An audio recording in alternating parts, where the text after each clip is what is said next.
ماہ پہ فضیلت ہے رمضان، پائی جو سیادت ہے رمضان، یہ ماہ ریاضت ہے رمضان، اللہ سے قربت ہے رمضان، رب کی عنایت۔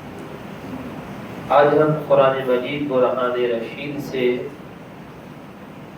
اللہ تبارک و تعالی کی قدرت کی نشانیاں سننے کی سعادت حاصل کریں گے۔ سورۃ النحل کی آیت نمبر 64 سے اللہ رب العزت نے اس کا آغاز فرمایا ہے۔ نبی پاک علیہ الصلوۃ والسلام جس وقت تشریف لائے تو دھرتی پہ مختلف قسم کی ملتیں تھیں، ادیان تھے، مختلف دھرم بنے ہوئے تھے، اور لوگ اپنے اپنے دھرم کے اوپر ایک دوسرے سے اختلاف بھی کرتے اور بحث و مباحثہ بھی کرتے۔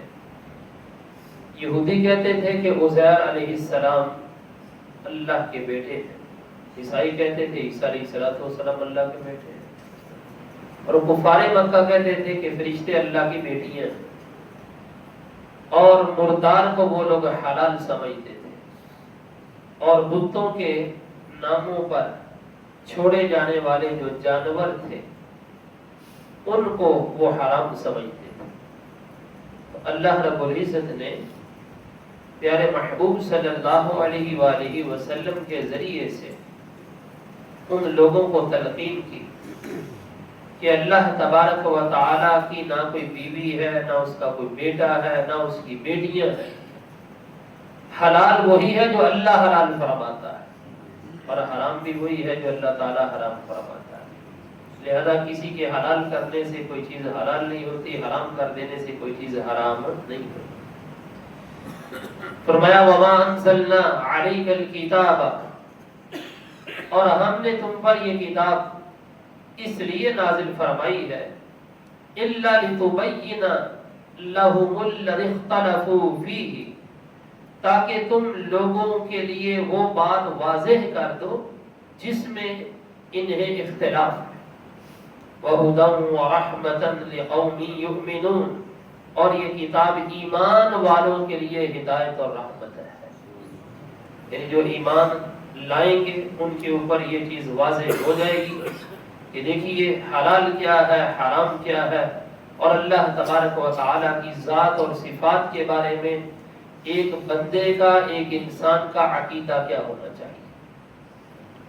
لہذا جس چیز کے اندر لوگ بحث و مباحثہ کیا کرتے تھے اس کو بالکل واضح کر دیا گیا۔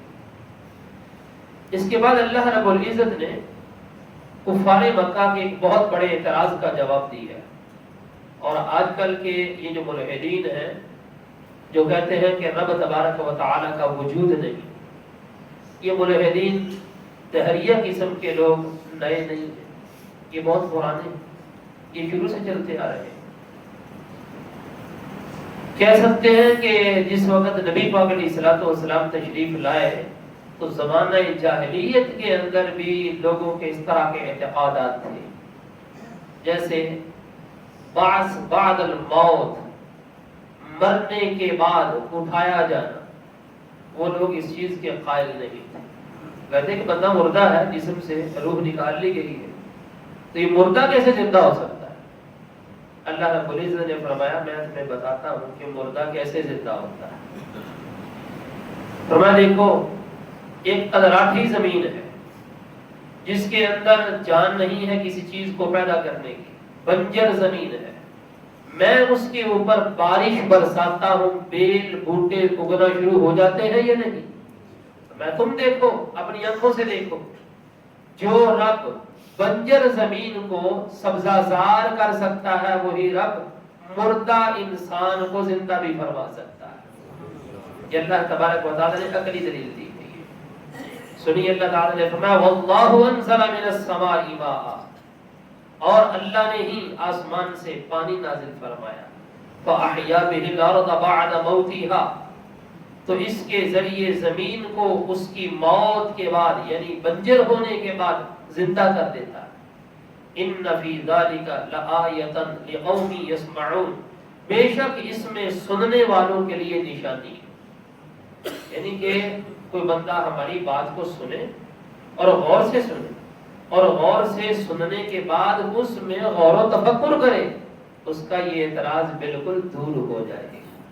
یہ اللہ رب العزت نے واضح لفظوں میں فرما دیا کہ مرنے کے بعد اٹھایا جانا یہ میرے اوپر کو مشکل نہیں ہے، میں جو ہے وہ اٹھا دوں گا۔ میں تمہیں دنیا میں دکھا رہا ہوں کہ ایک مردہ زمین ہے، بنجر زمین ہے، جس وقت میں اس کو زندہ کر سکتا ہوں تو ایک مردے کو زندہ کیوں نہیں کر سکتا؟ پھر آج کل کے یہ جو ملحدین ہیں، ان کا یہ اعتراض جو ان کے آباء و اجداد سے چلتا تھا، ان کا کہ دیکھیے مردہ ہے کیسے زندہ ہو سکتا ہے جس وقت اس کے اجزاء بکھر گئے؟ دیکھیں نا، انہوں نے کہا کہ آپ مشاہدہ کر سکتے ہیں، سائنس بھی یہ ظاہر بن لوگ ہیں، سائنس کا معنی ہوتا ہے مشاہدہ، تو آپ جو ہے وہ مشاہداتی طور پر تجربہ رکھتے ہیں اس چیز کا کہ پرانی سے پرانی قبر کھودے، اس میں آپ کو کوئی چیز بھی نظر نہیں آئے گی، شاید اکا دکا کسی کا کفن سلامت ہو، وگرنہ اکثر یہی ہوتا ہے کہ وہ کھنڈرات ہی آپ کو بیچ میں ملتے ہیں، وہ چھوٹے چھوٹے اجزاء، نہ ہڈیاں نہ گوشت نہ گوشت، کچھ بھی باقی بچتا نہیں ہے۔ تم کہتے ہو کہ اللہ تبارک و تعالیٰ سب کو اکٹھا کرے گا، سارے اجزاء کو اکٹھا کرے گا، اور پھر دیکھیے نہ جانے یہ زمین کب سے رہی، اور جہاں پر دنیا آج آباد ہے، جہاں پر کسی کا گھر بنا ہوا ہو سکتا ہے، یہاں پر کسی کا پہلے قبرستان ہو، تو یہ اجزاء آپس میں مل گئے۔ جب اجزاء آپس میں مل گئے، ہماری عقل یہ کہتی ہے کہ یہ اللہ تبارک و تعالیٰ کیسے ان کو اکٹھا کرے گا؟ جیسا یہ کوئی چیز نہیں ہے، کوئی حقیقت نہیں ہے، نہ کوئی جو ہے کسی کو اکٹھا کرے گا، نہ کسی کو جوڑے گا، کچھ بھی نہیں ہوگا۔ آج کل کا جو ملحد ہے اس کا یہ بہت بڑا اعتراض ہے۔ اب ذرا سنیے قرآن کیا کہتا ہے۔ اللہ تعالیٰ نے فرمایا یہ بات جو تم کرتے ہو نا کہ اجزاء کیسے اکٹھے ہو سکتے ہیں، اجزاء میں سے اجزاء کو علیحدہ کرنا، یہ تو تمہیں روزانہ تمہارے گھروں سے ملے گا، یہ اس کا جواب تمہیں تمہارے اپنے گھروں سے ملے گا۔ میں تمہارے گھروں کے اندر مال مویشی بدے ہوئے ہیں نا، ہاں بالکل ہی بدے ہوئے ہیں۔ کہا دیکھو تم کیا کھلاتے ہو، چارہ کھلاتے ہیں، بھوسا ان کو دیتے ہیں، ان کو جو ہے وہ کھل کھلاتے ہیں، یا اس کے علاوہ اور بھی بہت ساری چیزیں کھا لیتے ہیں۔ میں دیکھو کہ تمہیں کیا دیتے ہیں، کہا کہ وہ جو ان کا مادہ ہے وہ جو ہے ہمیں بچے بھی دیتا ہے اور دودھ بھی پلاتا ہے ہمیں۔ کہا وہ جو دودھ ہے کس رنگ کا ہوتا ہے، کہا بالکل سفید رنگ کا ہوتا ہے، اور وہ جو سفید رنگ کا ہوتا ہے دودھ وہ آتا کہاں سے ہے؟ وہ جو چارہ بھوسا جو کچھ بھی جانور کھاتا ہے اس کا مقام ایک ہی ہے، میدا مقام ایک ہی ہے سب کا۔ اب دیکھیے جانور کے اندر خون بھی ہے، گوبر بھی ہے، اس کے درمیان سے صاف دودھ جو تمہارے واسطے پیدا کر رہا ہے وہ کون پیدا کر رہا ہے؟ اتنے اجزاء میں سے جو جانور کے اندر موجود ہے۔ پھر وہ جو صاف دودھ کیسا ہے، نہ تو اس کے اندر گوبر کی بدبو، نہ اس کے اندر خون کی آمیزش، کچھ بھی نہیں۔ جس وقت نکلتا ہے تو صاف نکلتا ہے، ایسا صاف نکلتا ہے کہ تم مزے مزے سے اس کو پی لیتے ہو، تمہیں پتہ نہیں چلتا، ہم کے نیچے اتر جاتا ہے۔ اب ذرا سنیے، اللہ تعالیٰ نے فرمایا وَإِنَّ لَكُمْ فِي الْأَنْعَامِ لَعِبْرَةً، اور بے شک تمہارے لیے مویشیوں میں غور و فکر کی باتیں موجود ہیں۔ جو تمہارے گھروں کے اندر انعام ہیں، چوپائے ہیں، لعبرہ، ان کے اندر غور و فکر کی باتیں موجود ہیں۔ نسقیکم مما فی بطونہ، ہم تمہیں پلاتے ہیں اس میں سے جو ان کے پیٹوں کے اندر ہے، من بین فرث و دم، جو گوبر اور خون کے درمیان سے، لبنن خالصا، خالص دودھ تمہیں پلاتے ہیں، سائغا للشاربین، وہ ایسا خالص دودھ ہے جو پینے والے کے گلے سے آسانی سے اترنے والا۔ فرمایا جو رب اتنے اجزاء میں سے تمہیں خالص دودھ علیحدہ کر کے دنیا کے اندر پلا سکتا ہے، وہی رب اتنے بکھرے ہوئے اجزاء میں سے اکٹھے کر کے ایک انسان کو دوبارہ بھی زندہ کر سکتا۔ تو یہ ملحدین کے واسطے بہت بڑی دلیل ہے، یہ عقلی دلیل ہے۔ تو اللہ تبارک و تعالیٰ نے اس طریقے سے ان کا رد فرمایا۔ صوفیہ کی بات بھی سن لیجیے کہ بظاہر تو ایک یہ عقلی دلیل ہے، لیکن اس کے اندر کیا پہلو موجود ہے؟ صوفیہ فرماتے ہیں انسان جیسے تیرے رب نے تجھے خالص دودھ پلایا جس میں گوبر اور خون کی بال برابر بھی آمیزش نہیں، لہذا تجھے بھی چاہیے کہ اپنے رب کی بارگاہ میں خالص عبادت پیش کیا کر، خالص عبادت پیش کیا کر، جس کے اندر نہ ریا ہو، نہ تکبر ہو، نہ عجب ہو، کسی بھی قسم کا کوئی بھی شبہ نہیں ہونا چاہیے، خالص رب کی بارگاہ میں اپنی عبادت پیش کیا کر۔ پھر اللہ رب العزت نے ایک اور بھی جو ہے وہ ان کو سمجھایا۔ آج کا ملحد جو کہتا کہ اللہ کی ذات نہیں ہے، میں تم یہ جو پھل نہیں کھاتے، یہ جو کھجوریں ہیں، عرب کے اندر کھجوریں آتی نا اس وقت، عرب معاشرے کے اندر کھجوریں تھی، انگور تھا۔ اچھا فرمایا کہ دیکھو تم یہ جو کھجور ہے یہ بھی کھاتے ہو اور جو انگور ہے یہ ویسے بھی تم کھا لیتے ہو، لیکن پھر کبھی کبھار جو ہے تم یہ جو کھجور ہے اس کی نبیذ بناتے ہو۔ نبیذ کیا ہے کہ چند کھجوروں کو بھگو کر کے رات کو رکھ دیتے ہو اور صبح اٹھ کر کے اس کو آپس میں مکس کر کے تم جو ہے وہ کھا لیتے ہو۔ تو یہ جو تمہیں کھجور اور یہ انگور پھر اس کا شیرہ رس وغیرہ اس سے جو تمہیں مزے آ رہے ہیں اور جو تمہارے جسم کے اندر قوت پہنچ رہی ہے، یہ کس کی پیدا کی ہوئی ہے؟ یہ رزق تمہیں کس نے دیا ہے؟ کوئی ہماری جیسی کھجور بنا کے دکھائے، کوئی ہمارے جیسا انگور پیدا کر کے دکھائے۔ فرمایا وَمِن ثَمَرَاتِ النَّخِيلِ وَالْأَعْنَابِ، اور کھجور انگور کے پھلوں میں سے کہ تَتَّخِذُونَ مِنْهُ سَكَرًا، اس سے تم نبیذ بناتے ہو، وَرِزْقًا حَسَنًا، اور اچھا رزق بھی بنا لیتے ہو، یعنی اس کے بعد تم جو ہے مختلف قسم کے جوس اس میں سے نکال لیتے ہو۔ إِنَّ فِي ذَلِكَ لَآيَةً لِقَوْمٍ يَعْقِلُونَ، بے شک اس میں بھی عقل والوں کے لیے نشانیاں موجود ہیں۔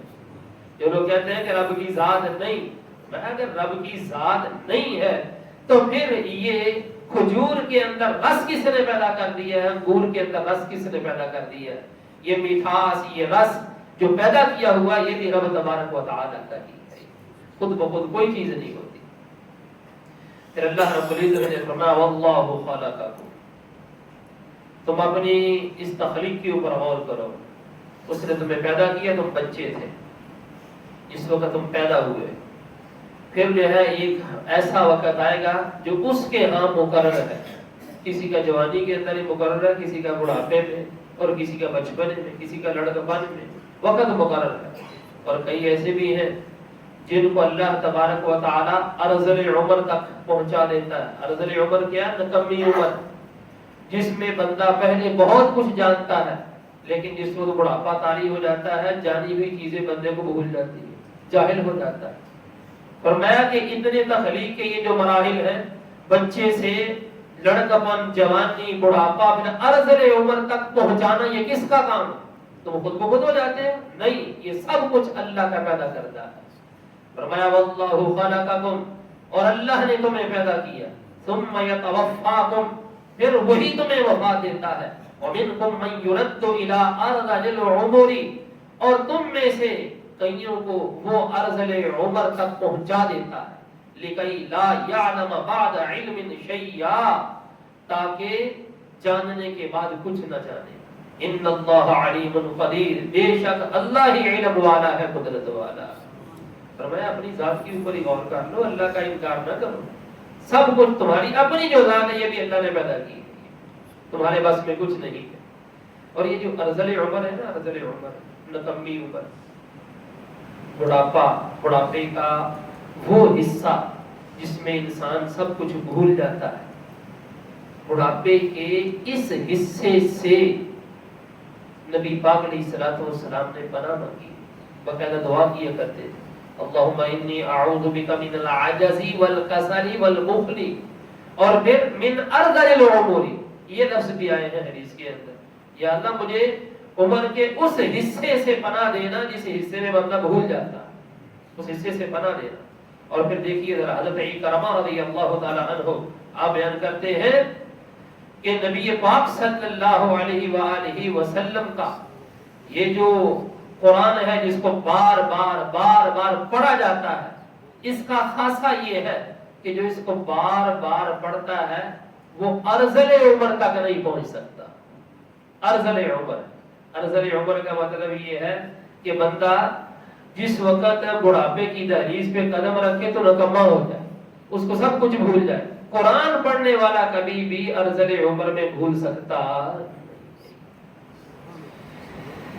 ایک اور بات جو ہے وہ سن لیجیے، گفتگو پھر ہماری ختم ہو جائے گی.